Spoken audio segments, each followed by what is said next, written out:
Nul n'est épargné de la souffrance. Sur cette terre-là, personne n'est épargné de la souffrance. Il y a plusieurs types de souffrances, vous savez. Il y a des souffrances physiques, il y a des souffrances émotionnelles, des souffrances morales, des souffrances économiques, etc. Que nous soyons chrétiens ou pas, certains vont souffrir de la faim, d'autres vont souffrir de la maladie, d'autres vont souffrir de deuil, d'autres vont souffrir de conflits, d'autres vont souffrir de tant d'autres choses. Mais il y a des gens aujourd'hui qui enseignent que les vrais disciples de Christ ne devraient pas souffrir. Je vous salue tous dans le beau nom de notre Seigneur Jésus-Christ.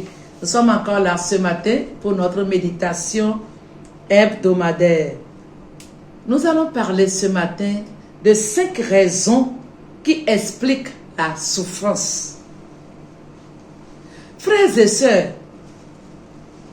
dans tous les pays du monde, il y a des gens qui souffrent.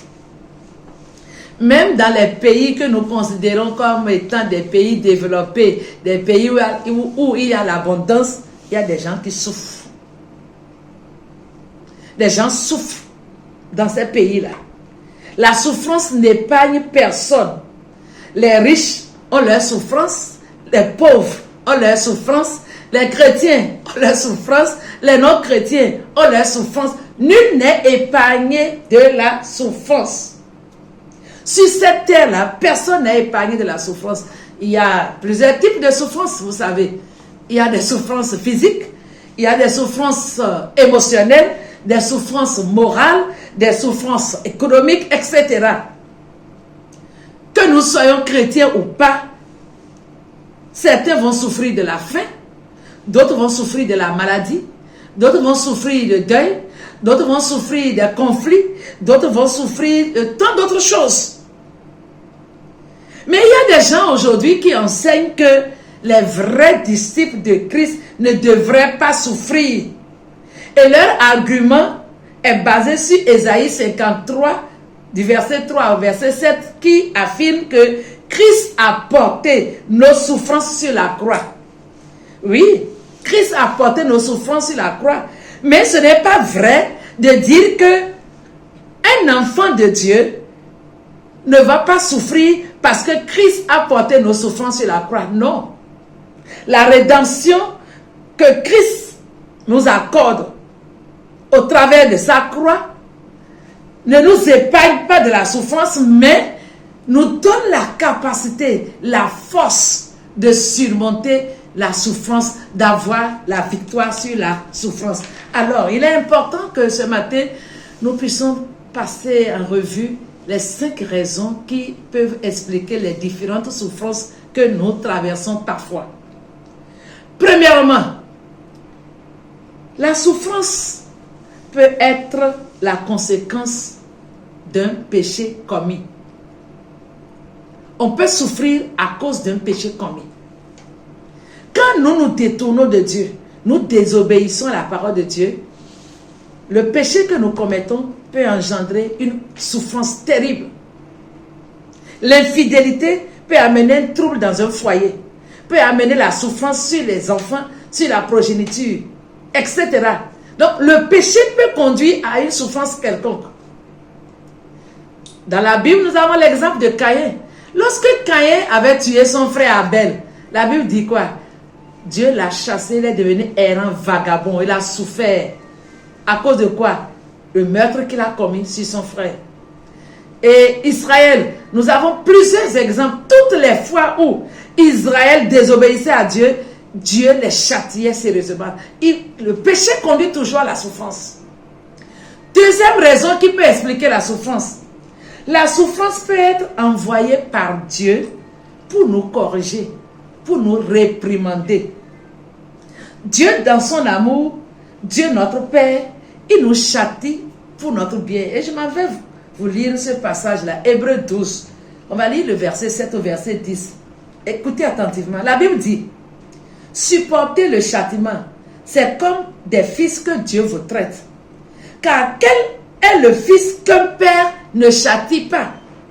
Mais si vous êtes exempt du châtiment auquel tous ont part, vous êtes donc des enfants illégitimes et non des fils. D'ailleurs, puisque nos pères, selon la chair, nous ont châtiés et nous les avons respectés, ne devons-nous pas, à plus forte raison, nous soumettre au Père des esprits pour avoir la vie? Nos pères nous châtiaient pour peu de jours comme ils le trouvaient bon. Mais Dieu nous châtie pour notre bien, afin que nous participions à sa sainteté. Voilà. Dieu nous châtie pour notre bien, comme des fils. Si nous sommes ses enfants, il y a des moments où il doit tirer nos oreilles. Et il peut envoyer une souffrance qui nous ramène à lui. Vous savez, quand nous traversons des temps difficiles, ça nous amène à nous poser des questions, à entrer en nous-mêmes, à analyser notre vie et revenir. Donc Dieu peut utiliser parfois des manquements, c'est-à-dire un manque de quelque chose, une situation difficile, un problème quelconque, juste pour nous faire du bien, pour que nous participions à sa sainteté. Il nous châtie comme un père châtie son enfant. Troisième raison qui peut expliquer la souffrance. La souffrance peut être un moyen de mettre à l'épreuve notre foi ou notre fidélité.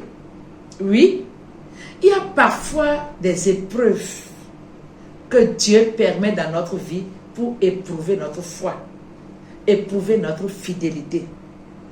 Et il n'y a pas meilleur enseignant que la souffrance, les épreuves. Si un chrétien ne passe pas par l'épreuve, par les temps durs, il ne pourra pas dire qu'il a vraiment la foi en Dieu. C'est quand vous traversez dans le creuset de la souffrance. C'est là où on saura si vous avez la foi, si vous aimez véritablement Dieu. Le test passe par la souffrance. Et tous ceux qui nous ont dévancés dans la foi, quand vous lisez leur histoire, il y a des gens qui ont souffert, qui ont connu des temps difficiles et l'épreuve a façonné leur vie. L'épreuve nous façonne, nous donne la forme que Dieu veut. Ça nous taille, ça nous émonde. Parfois, il faut des épreuves pour tailler nos sales caractères, enlever ce qui constitue des écailles, enlever nos impuretés pour que nous devenions comme de l'or pur.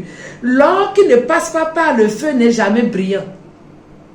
Le chrétien qui ne passe pas par les épreuves ne sera pas un chrétien authentique.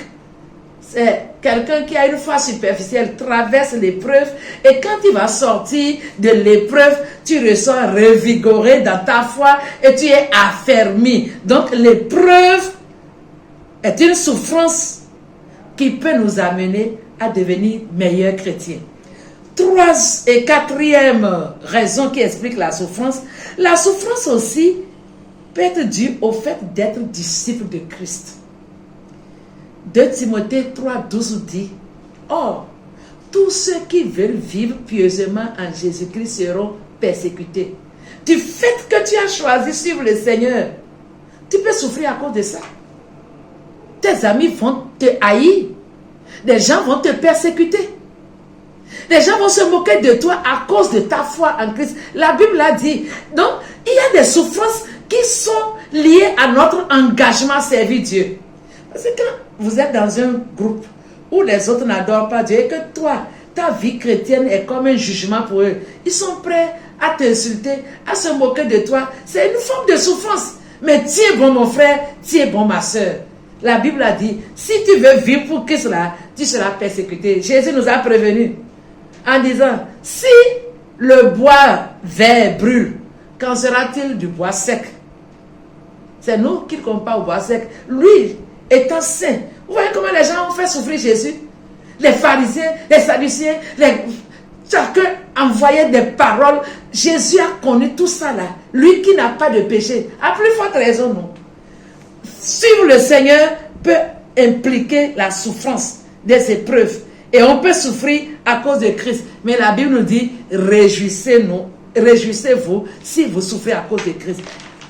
Et la cinquième raison qui explique la souffrance aussi est liée à l'existence humaine. Ça veut dire quoi? Tant que nous sommes sur cette terre, la souffrance est là. Depuis la chute de l'homme dans le jardin jardin d'Éden. Quand l'homme a péché, c'est là où la souffrance a commencé. Adam et Ève, avant le péché, vivaient heureux, sans souffrance. Mais à partir du moment où le péché est entré dans le monde, il est venu avec son lot de souffrance. La Bible dit, vous mangerez à la sueur de votre front. La souffrance est entrée à cause du péché. Donc, c'est lié à l'existence humaine. Sur cette terre, il aura toujours la souffrance, il aura toujours les épreuves jusqu'au retour de Christ. Alors, frères et sœurs, si tu souffres à cause du péché, il y a la solution. C'est la repentance. Demande pardon à Dieu et Dieu te pardonne. Si c'est une épreuve, si c'est à cause de ta foi, tiens bon.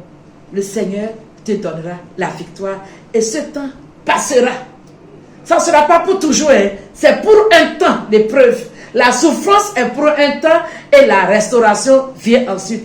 Que le Seigneur nous aide. Et la semaine prochaine, nous allons parler de comment faire face à la souffrance. C'est très important. Que faire face à la souffrance? Que Dieu vous bénisse. Agréable semaine pour la suite.